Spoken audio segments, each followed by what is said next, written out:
Hi everyone, and welcome to another video. Today we're going to be talking about Psalm 27 verse 14. Okay, I think that with everything going on in this life of ours that seems to be getting, weirder and weirder, harder and harder, we can take refuge in God's word, right? Every single day we can take refuge in his word. 27 of Psalm is a psalm written by David.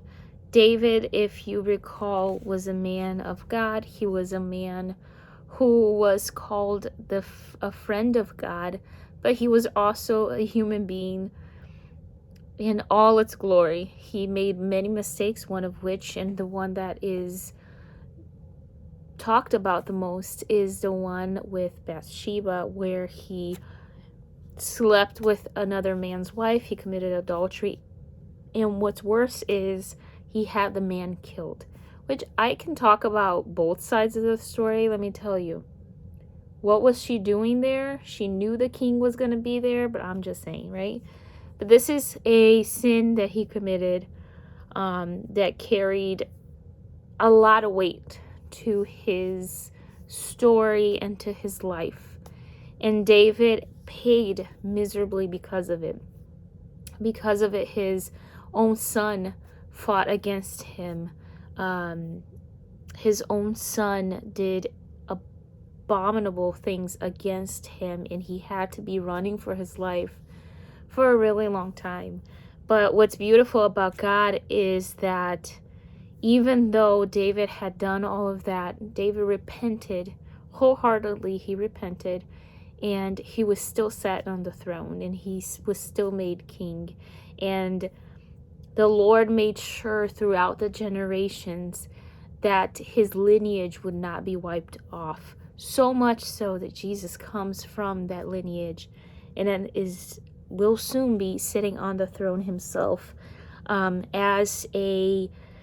as part of that generation from the Davidic covenant. But I want to, when you guys have time, read the whole chapter in Psalm 27. It's a beautiful psalm, and it's his declaration of faith. And sometimes, you guys, even if you're not running away from your own kids, even if you're just going through the motions of life, I know that in my own country, Brazil, there are many horrible things happening. My president is being attacked, all these horrible things happening over and over again. Here in the United States, our faith is being tested, our morals are being tested over and over again, and we have to, even though when we're looking around, we don't feel the strength. Sometimes we are going through the motions of our lives and going through the difficulties of our lives, or looking around at the state that our nation is, at the state that our world is, and we don't feel a particular amount of faith. Sometimes we feel discouraged and we feel weary, but sometimes it says that there's power in our tongues, right? And so sometimes we need to, even if we can't muster the courage to do it, maybe read out loud one of these psalms and declare faith. This is one of the psalms where David declares his faith, and he was going through hell and back. He was one of those people that he had all the reason to feel weary and to feel exhausted and to question God, because listen, Lord, I repented. Why is this still happening? But he declares his faith over and over again. Psalm 27:14 says, "Wait on the Lord. Be of good courage, and he shall strengthen your heart. Wait, I say, on the Lord." I think it was a declaration of faith, not to just the people that were going to read these psalms later on, but also to himself. He was telling himself, like, wait on the Lord. And it's beautiful how it repeats itself, right? Wait on the Lord. And then at the end, it repeats itself and it says, wait, I say, on the Lord. Be of good courage. Be courageous. Have strength. Go fight the good fight. And then he shall strengthen your heart. Out of our hearts, I don't know if you know any anatomy and physiology, but our hearts are the ones that are responsible for pumping blood back and blood in.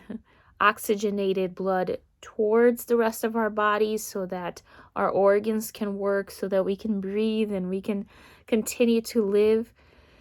And our heart is responsible for pumping up that blood without any available oxygen, right? Clean oxygen back into our lungs so that it can recycle, so that we can continue to receive that oxygen in our lives and continue to breathe, and everything can continue to function. And it says, sometimes, I think that when we wait on the Lord, there's a couple of things that happen. One, we feel desperate, we feel weary, we feel tired. Two, it's very hard to wait when you don't know what you're waiting for. It's very hard it's easy for me to say wait on the Lord, but I don't know your situation. And you are getting attacked from every single, side of your life, and that it's hard for you to sit in the middle of a battle and have to wait. And you don't know when the answer is going to come. You don't know how it's going to come. You don't know if it's going to come. And it's hard for us to tell our hearts to say, hey, wait on him. Keep on fighting. Keep on pumping. Keep on going. Have the courage to keep on going, but wait on him. And it feels sometimes like it's a waste of time. Can I be real? Sometimes waiting on the Lord feels like a complete waste of time, because as humans, we are wired to keep on going. We are wired to keep on fighting. I have to do something. If I don't see something tangible happening, then that means that I'm not doing something. But there is more being done while we wait on the Lord than we realize. Because he's the one who guides our steps. He's the one who answers our prayers. And sometimes we fight for years for something, fighting and fighting with our own strength, when God can have it done in 2 seconds. For generations, we see the story of Nehemiah, where generations and generations are trying and trying to rebuild the temple. And even before Nehemiah comes, there's another prophet that comes out of the exile, and he comes and he is able to get them to build the temple of Jerusalem, but there's no walls. And for a really long time, I think it was like 100 years, don't quote me on that, they stood there with a temple without walls. And Nehemiah comes and he says, what is going on here? And he looks, and because he was sent by God in the appropriate time, he got it done in 52 days. Not weeks. Didn't take him a year.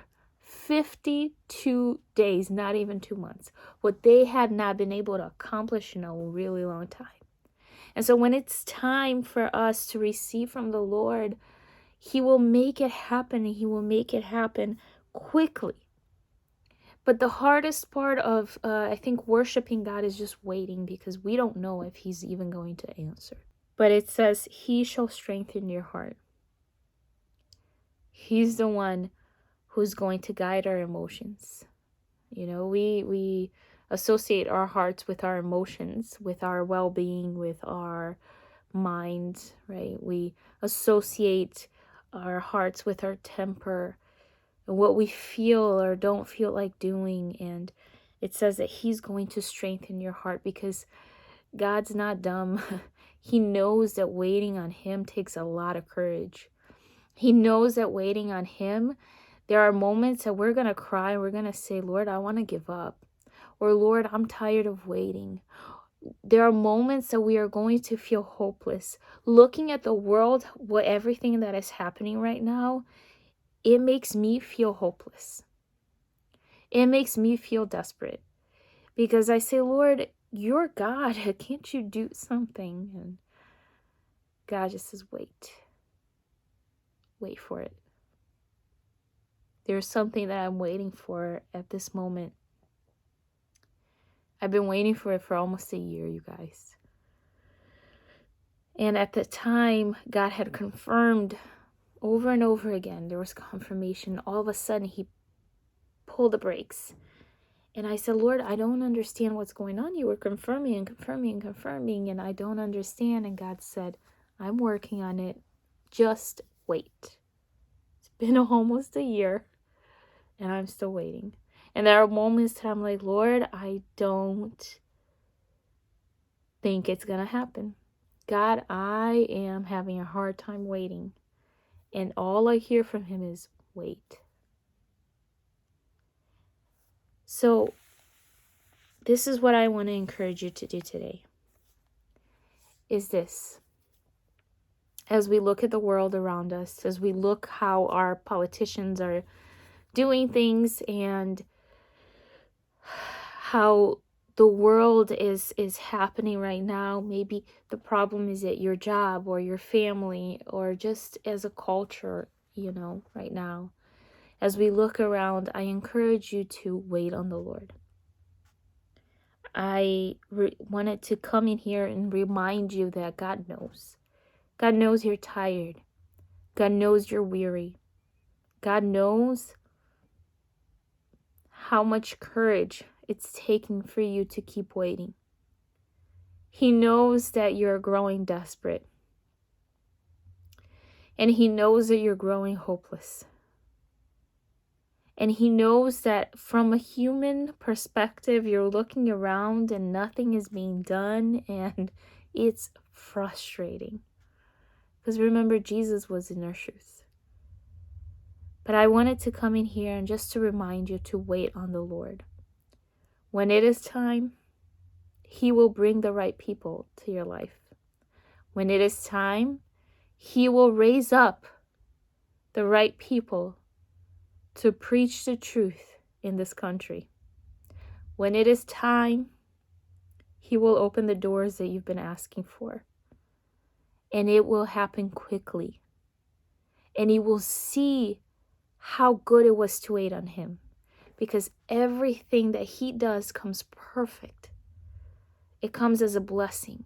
But when we try to rush because of our emotions, then it's not going to last.